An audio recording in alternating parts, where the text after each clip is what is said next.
बंदी छोड़ सतगुरु रामपाल जी परमेश्वर जी की जय हो।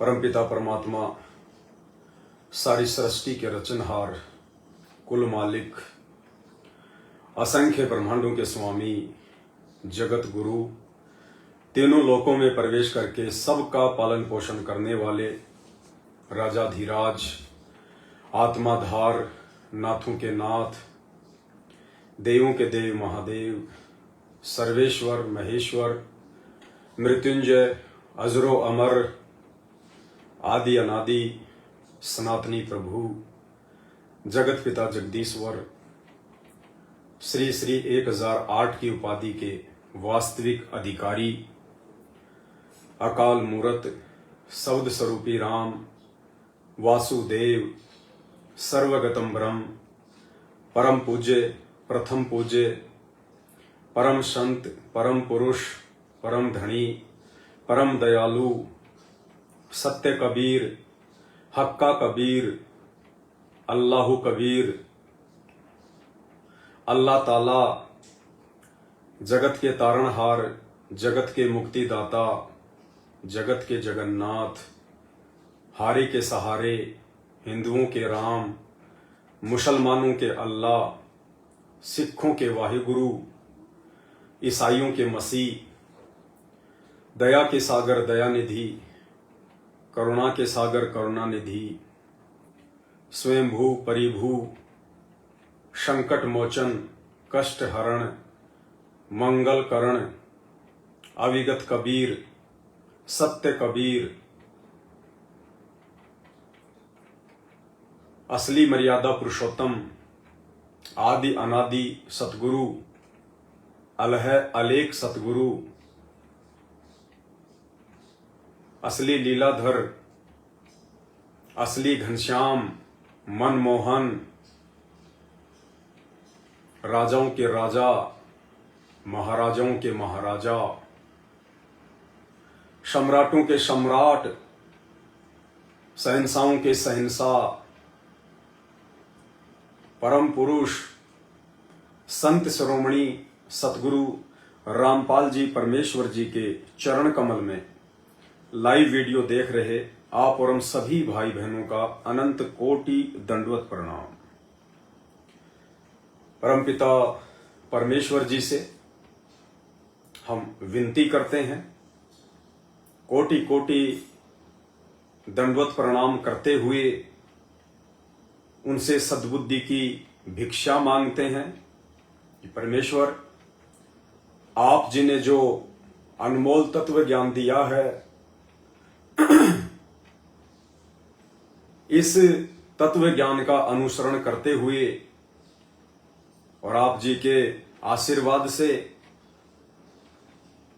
आपके वचनों पर चलते हुए, मर्यादाओं में रहते हुए, आपके द्वारा बख्शीश इस सत भक्ति से कलयुग की इसी पिछली पीढ़ी में और इसी अंतिम मानव शरीर में हम पूर्ण मोक्ष प्राप्त करें। भाई और बहनों, आज का हमारा जो टॉपिक है वो एक पारंपरिक त्योहार दीपावली को लेकर है, दीपावली के ऊपर है।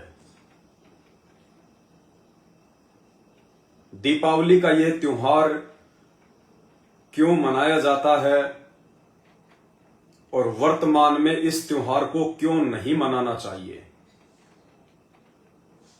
और वर्तमान में इस दीपावली के त्योहार ने कैसे पाखंड का रूप धारण कर लिया है। यह दीपावली का त्योहार एक आडंबर की श्रेणी में आकर खड़ा हो गया है। वीडियो को ध्यान से सुनिए, अंत तक सुनिए, थोड़ा धैर्य रखकर निष्पक्ष होकर सुनिए तो आपको सारी बातें समझ में आएंगी।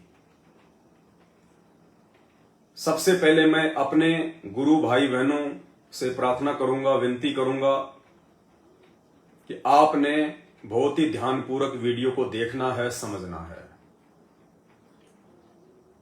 परमेश्वर रामपाल जी के जितने भी शिष्य और शिष्याएं हैं, उन्होंने दीपावली का त्यौहार क्यों नहीं मनाना चाहिए? तो निसंदेह सर्वप्रथम तो ये हमारे गुरुदेव भगवान का, जिनको आधार मानकर हम भक्ति कर रहे हैं, उनका वचन है। उनके द्वारा बख्शीश मर्यादाओं में से ये उनका एक जुबानी आदेश है कि मुझसे नामोपदेश प्राप्त करने के बाद किसी भी साधक ने कोई भी त्योहार नहीं मनाना है। अगर कोई पहले हिंदू धर्म से संबंधित था तो ना उसने होली, दीपावली, तीज, सकरात, दशहरा, गोवर्धन, रक्षाबंधन, कोई भी त्योहार नहीं मनाना है।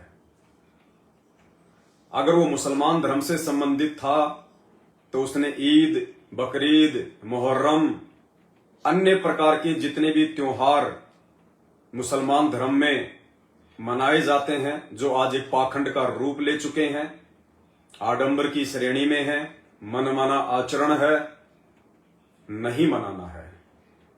अगर कोई ईसाई धर्म से संबंधित था तो उसने क्रिसमस नहीं मनाना है, फ्राइडे वगैरह नहीं मनाना है। और अगर कोई सिख धर्म से संबंधित या जैन धर्म से संबंधित था तो उन धर्मों में जो जो पर्व मनाए जाते हैं वो पर्व अब हमने नहीं मनाने हैं, क्योंकि ये हमारे गुरुदेव भगवान का हमारे लिए वचन है। और संत मत में गुरु के वचन से बढ़कर, संत के आदेश से बढ़कर दूसरी कोई भी वस्तु का महत्व नहीं है। जगत वाले भाई बहनों से मेरी प्रार्थना है, आप थोड़ी जल्दबाजी ना दिखाया करें। ज्ञान से ही ज्ञान होता है। जब तक आप किसी की बात सुनेंगे नहीं, तब तक आप निर्णय कैसे करेंगे, फैसला कैसे करेंगे कि आप सही हैं या हम गलत हैं, जो क्रिया आप कर रहे हैं वो सही है या जो क्रियाएं हम कर रहे हैं वो सही है। तो सबसे पहले तो जगत वाले भाई बहनों को मैं स्पष्ट कर देना चाहता हूं कि ना ही तो मैं कोई अंबेडकरवादी हूं, ना ही मैं कोई भीमराव अंबेडकर जी को मानता हूं। आध्यात्मिक तौर पर नहीं मानता, बाकी उन्होंने देश के संविधान को लिखा है, वो एक आदरणीय महापुरुष हैं। लेकिन आध्यात्मिक तौर पर जिस प्रकार एक वर्ग विशेष, जिसको वर्तमान में पिछड़े वर्ग की संज्ञा दी जाती है, दलित वर्ग की संज्ञा दी जाती है, वो लोग जिस प्रकार से भीमराव अंबेडकर जी को भगवान मानकर पूज रहे हैं, वो दीपावली मनाने से भी ज्यादा बड़ा पाखंड है। एक संविधान मात्र लिख देने से कोई व्यक्ति भगवान नहीं होता। हर देश का संविधान किसी न किसी व्यक्ति ने लिखा है, और कोई भी अकेला व्यक्ति संविधान नहीं लिखता। 40-50 व्यक्तियों की एक टीम होती है, एक कमेटी होती है, उन सब की सहमति से, उन सब की राय और मशवरे से संविधान को लिखा जाता है। तो दुनिया भर में 200 से ज्यादा देश हैं और हर देश का संविधान किसी एक व्यक्ति ने लिखा है। भारत में भीमराव अंबेडकर को छोड़कर बाकी किसी भी देश में वहां के संविधान के लिखने वाले को पूजा नहीं जाता, भगवान नहीं माना जाता। और यहां हमारे देश में मनुवादी लोगों से, ब्राह्मण लोगों से नफरत करते हुए, और नफरत क्यों करते हैं? हमारे जो दलित भाई हैं वो नफरत क्यों करते हैं? सिर्फ ज्ञान की कमी के चलते, अज्ञानता के चलते। एक भीड़ का हिस्सा बनकर अपने मन में ब्राह्मणों के प्रति राग, द्वेष और ईर्ष्या को पालकर कि ना हम किसी त्योहार को मानेंगे, ना हम आपके राम को मानेंगे, ना श्री कृष्ण को मानेंगे, ना देवी देवताओं को मानेंगे, ना मंदिर को मानेंगे। हमारे भगवान तो हमारे भीमराव जी हैं। भीमराव जी मात्र एक जीव हैं। जैसे मैं मानव धर्मी पवनदास एक व्यक्ति हूं, एक जीव हूं, एक इंसान हूं। मेरे जैसे इंसान हिंदुस्तान में 140 करोड़ हैं, पूरी दुनिया में 7.5 अरब हैं। इसी प्रकार भीमराव अंबेडकर भी एक व्यक्ति थे, एक इंसान थे, एक जीव थे, वो भगवान नहीं थे। तो भाई ना ही तो मैं कोई अंबेडकरवादी हूं, ना ही मैं कोई मनुवादी हूं। मैं कोई मनुवादी नहीं हूं। और जिस प्रकार से आज समाज में लोगों ने अपने अपने धर्म बना लिए हैं, हिंदू, मुस्लिम, सिख, ईसाई, ना हिंदुओं को हिंदू धर्म की परिभाषा का पता, एक हिंदू के क्या लक्षण होते हैं, एक हिंदू को कैसा होना चाहिए, हिंदुओं को नहीं पता। और ना ही मैं मुसलमान हूं, क्योंकि आज वर्तमान के मुसलमानों को नहीं पता कि अल्लाह कौन है, मुसलमान धर्म की परिभाषा क्या है, मुसलमान को कैसा होना चाहिए। ना मैं ईसाई और सिख हूं, क्योंकि उन धर्मों के लोगों को भी नहीं पता है कि असल में एक ईसाई कौन होता है, एक सिख कौन होता है। इसलिए ना मैं हिंदू हूं, ना मुस्लिम, ना सिख, ना ईसाई। मैं एक मानव धर्मी हूं। मेरा धर्म है मानव धर्म। मेरे पूज्य गुरुदेव जी का नारा है, और आने वाले समय में ये नारा पूरी दुनिया का नारा होगा, पूरे विश्व का नारा होगा कि जीव हमारी जाति है और मानव धर्म हमारा। हिंदू, मुस्लिम, सिख, ईसाई धर्म नहीं कोई न्यारा। इस संसार में जितने भी प्राणी हैं, 84 लाख योनियों से लेके हम इंसान, हम सब जीव हैं। हम जीव संज्ञा के प्राणी हैं। हम देवता नहीं हैं, भगवान नहीं हैं। और जिन्हें तुम भगवान मानते हो अनजाने में, जिन्हें तुम देवता मानते हो अनजाने में, 33 करोड़ देवी देवता, ब्रह्मा विष्णु महेश, दुर्गा, काल, ये भी सब जीव हैं, आप और हमारी तरह। अंतर इतना है कि ये हम आम जीवों से, आम प्राणियों से थोड़े से ज्यादा शक्तिशाली हैं। क्योंकि जब कभी इनका मानव जन्म था, आप और हमारी तरह, इन्होंने अच्छी भक्ति साधना की, परंतु ये गुरु मर्यादा में ना रह सके। इन्होंने गीता जी अध्याय 4 श्लोक 34 के अनुसार उस तत्वदर्शी संत को अपना गुरु धारण नहीं किया जिससे पूर्ण मोक्ष हो जाता। जिस कारण से इन्होंने भक्ति तो की, लेकिन आधी अधूरी। और उस भक्ति के प्रतिफल में आज कोई देव पद प्राप्त है, आज किसी को इंद्र का पद प्राप्त है, किसी को धर्मराय का, किसी को वरुण को, कोई पवन देव है, कोई ब्रह्मा विष्णु महेश की पदवी को लेकर बैठा है। जब इनकी वो भक्ति समाप्त होगी, उसके बाद कर्म आधार से ये देवी देवता भी, ब्रह्मा विष्णु महेश भी नीचे इसी पृथ्वी लोक पर आएंगे, 84 लाख योनियों में भटकेंगे। गधे, कुत्ते, सुअर, कीट, पतंग, मक्खी, मच्छर, पेड़ पौधे, सभी योनियों को भोगेंगे, असहनीय कष्ट को भोगेंगे। फिर ये मानव जन्म प्राप्त करेंगे, आप और हमारी तरह। फिर ये एक जीव की संज्ञा में आ जाएंगे, जैसे आप और हम हैं। इसलिए आज मेरे पूज्य गुरुदेव भगवान सतगुरु रामपाल जी ने इन सभी धर्मशास्त्रों का सार निकालकर दुनिया के सामने रख दिया कि देव देवता कैसे बनते हैं, क्या इनकी शक्तियां हैं, क्या ये कर सकते हैं, इनसे ऊपर और कौन है जो पूरी सृष्टि को चला रहा है, इन देव देवताओं की भक्ति करने से हमारा मोक्ष संभव है या नहीं है। गीता जी अध्याय 9 श्लोक नंबर 25 में स्पष्ट लिखा है, देवी देवताओं को पूजने वाले देवी देवताओं के लोक में जाते हैं, अर्थात उनके नौकर बन के रहते हैं, उनके सेवक बन के रहते हैं।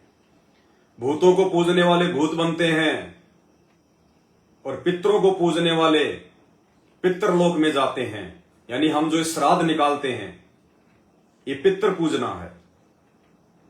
तो गति तो किसी की है ही नहीं सिवाय उस तत्वदर्शी संत के द्वारा बताई गई साधना के अनुसार ही मोक्ष मिल सकता है, दूसरा तरीका धरती पर नहीं है।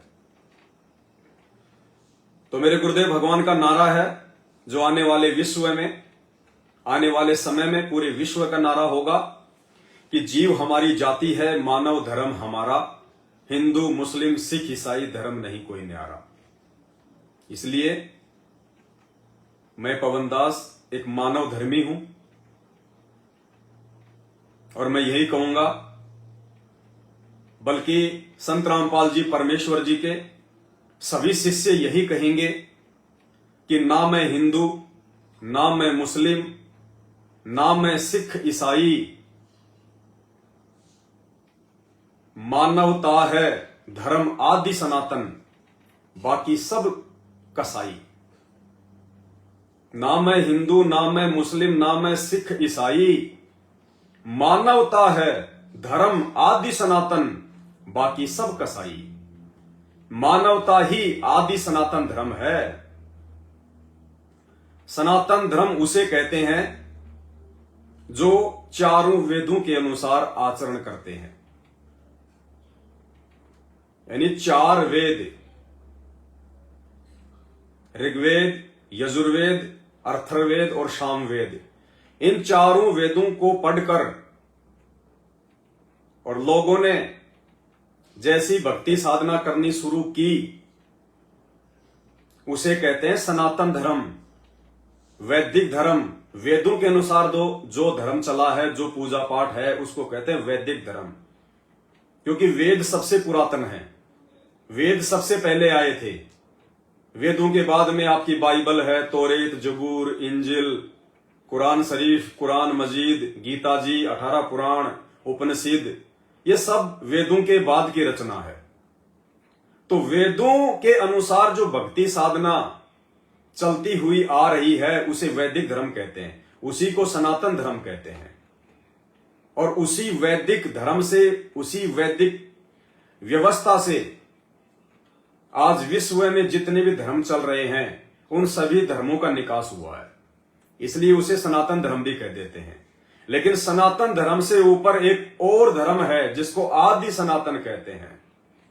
जब ये वेद नहीं थे, ये दुनिया नहीं थी, ये देवी देवता नहीं थे, ब्रह्मा विष्णु महेश नहीं थे, उस समय वो धर्म था आदि सनातन।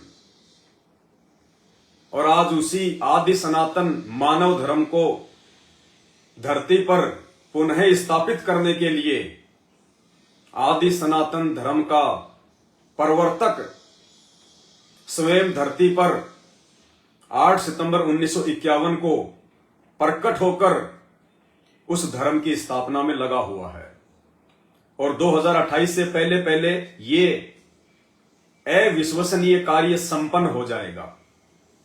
सारी की सारी दुनिया, पूरा विश्व संत रामपाल जी भगवान के आदि सनातन धर्म की छत्र छाया में उन्हीं की भक्ति किया करेगी।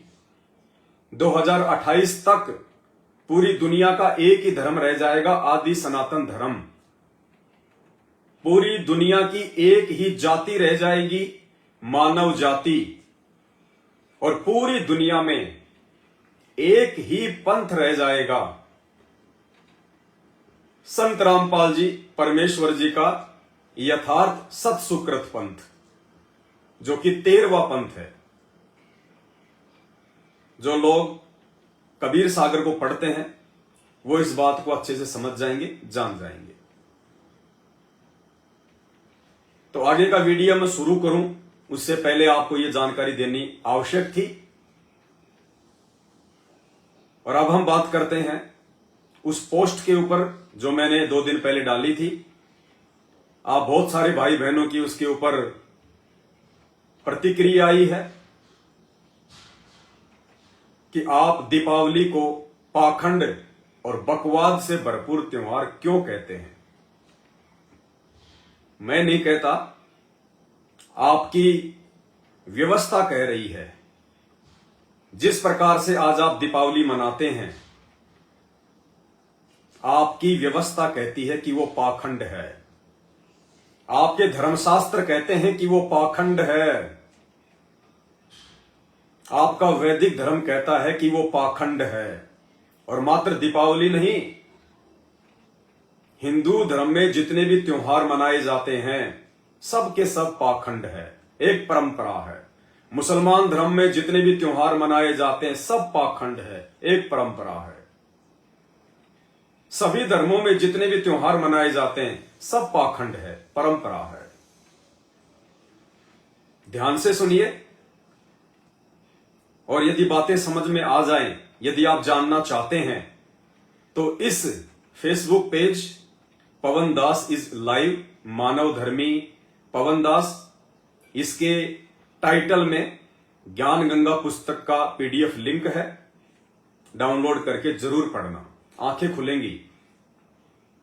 तो भाई और बहनों, विशेषकर दीपावली का त्योहार क्यों मनाया जाता है, और जिस समय दीपावली का त्योहार मनाया गया था पहली बार त्रेता युग में, उस समय ना कोई हिंदू था, ना कोई मुसलमान था, ना कोई जैनी था, ना कोई बौद्ध था, ना कोई यहूदी था, ना कोई फारसी था, ना कोई मंगोली था। उस समय सब इंसान थे। 4 वर्ण थे, ब्राह्मण, क्षत्रिय, वैश्य और शूद्र। उस समय जातियां नहीं थी। जातियां आगे चलकर द्वापर युग में बनी है। तो जिस समय ये दीपावली मनाई गई थी, उस समय कोई हिंदू, मुसलमान, सिख, ईसाई नहीं था। जो आज मात्र एक हिंदू धर्म दीपावली का ठेका लेकर बैठ गया है कि दीपावली हमारी, दीपावली हमारी। उस समय इस दीपावली को सभी मनाया करते थे जो आज हिंदू, मुसलमान, सिख, ईसाई हैं। क्योंकि आज मुस्लिम धर्म हो, चाहे सिख धर्म हो, चाहे ईसाई धर्म हो, चाहे जैनी धर्म हो, ये सारे के सारे धर्म वैदिक धर्म से निकले हैं, सनातन धर्म से निकले हैं। हम सब के जो पूर्वज थे वो पहले वेदों के अनुसार साधना करते थे। सभी लोग सनातनी थे, इसलिए दीपावली सभी मनाया करते थे। तो दीपावली क्यों मनाई जाती है ये तो आप सबको पता है कि त्रेता युग में नारद मुनि का श्राप भोग रहे विष्णु अवतार श्री रामचंद्र जी जब वनवास में थे, तो उस समय उनकी भार्या, उनकी पत्नी सीता को रावण हरकर लंका ले गया था। उसके बाद बड़ी मुश्किलों से छल बल का प्रयोग करके, राजनीति का प्रयोग करके श्री रामचंद्र जी ने एक सेना तैयार की। अब आप कहेंगे उन्होंने छल बल कैसे किया था भाई? उन्होंने सुग्रीव की सहायता प्राप्त करने के लिए धोखे से, छल से बाली का वध किया था, एक पेड़ की ओट लेकर, छुपकर। क्योंकि श्री रामचंद्र जी बाली को मारने में समर्थ नहीं थे। बाली श्री रामचंद्र जी से ज्यादा शक्तिशाली था, समर्थ था।